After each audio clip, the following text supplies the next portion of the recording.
Every major revolution eventually collides with physical reality. We've mapped those constraints across this series: power, copper, geography. But here's what most people miss about physical constraints. The same technology creating the demand is increasingly being used to eliminate it. Every major industrial revolution follows the same structural pattern.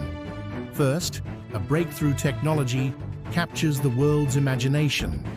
Then, that technology begins to scale, and eventually, it collides with the hard boundaries of physical reality. When an economy reaches these constraints, many assume the growth story is over. But history tells a different story. When the physical world becomes too expensive, too slow, or too constrained, innovation doesn't stop. It adapts. It finds another path. Today, the same computing power driving demand for physical resources is increasingly being used to redesign them. Artificial intelligence is not only consuming materials, it is beginning to transform how new materials are discovered. And for long-term thinkers, that changes the definition of ownership itself.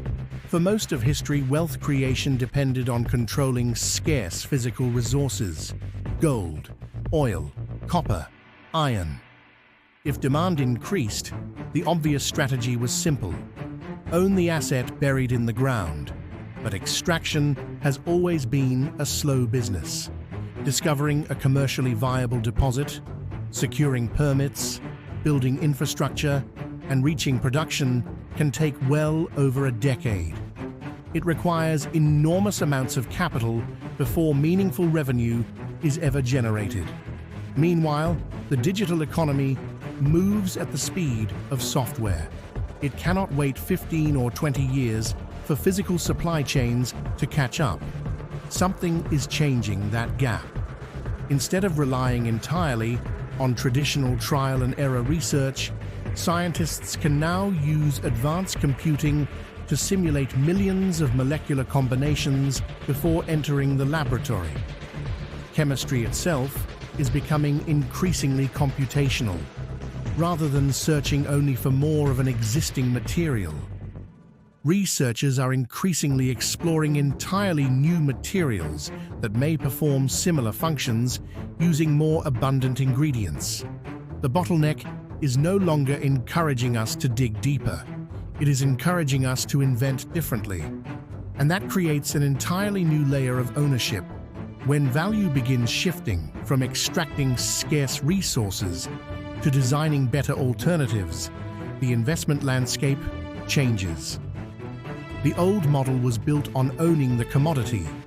The new model is increasingly built on owning the recipe. Rather than focusing exclusively on mines or commodity producers, long-term allocators are beginning to examine the intellectual property behind the next generation of materials. Two ownership models are emerging. The first is synthetic materials intellectual property, when advanced computing helps researchers discover a new battery chemistry, a lighter composite, or a more efficient industrial material. The real asset is often not the material itself. It is the patented molecular design. That intellectual property can then be licensed to manufacturers across multiple industries: automotive companies, industrial firms, defense contractors. Rather than extracting a resource themselves, the owner of the discovery may generate recurring revenue through licensing agreements. You do not own the material. You own the blueprint that makes the material possible. The constraint becomes the asset. The second ownership model is materials informatics platforms. Instead of developing a single breakthrough material, these businesses build the computational platforms that accelerate discovery itself. They combine artificial intelligence, large proprietary datasets, automated laboratories, and advanced simulation tools. When manufacturers face supply chain constraints or performance challenges, These platforms help design entirely new material solutions. Their value is not tied to the daily price of a single commodity. It grows through long-term research partnerships, proprietary data sets, and an expanding portfolio of discoveries. If physical production becomes increasingly computational, these platforms may become critical infrastructure for industrial innovation. It is important to keep this framework in perspective.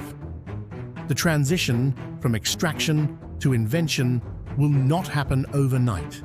A computer can simulate a promising material in days, but testing it, validating it, scaling it for industrial use, those processes still take years. Commercial success is never guaranteed. Patents can be challenged. Research programs can fail. And many of these businesses require significant capital before becoming profitable. It is also worth noting that computational discovery still depends on physical validation. A simulated material is not a commercial product. The gap between laboratory promise and industrial scale has historically been where many breakthroughs stall. This is not a short-term trade. It is a long-term shift in how value may increasingly be created. If you only view artificial intelligence through a digital lens, you miss the profound impact it is beginning to have on the physical world. Scarcity will always exist, but human ingenuity, amplified by computing, continually changes where that scarcity lives. Value is moving up the stack. For generations, wealth was created by owning the mine. The next generation may increasingly reward those who own the intellectual property that shapes what comes after the mine. 3 weeks ago, we asked a simple question. In a world where technology creates value, who actually captures it?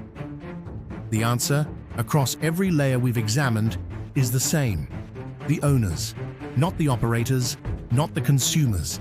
The owners. That is what this channel is built to help you understand. Technology creates value. Ownership captures it. The shift from extraction to invention has begun, and it may redefine where long-term wealth is created. This concludes our 3-part briefing on the material infrastructure of the AI economy. This is the Pivot Compass.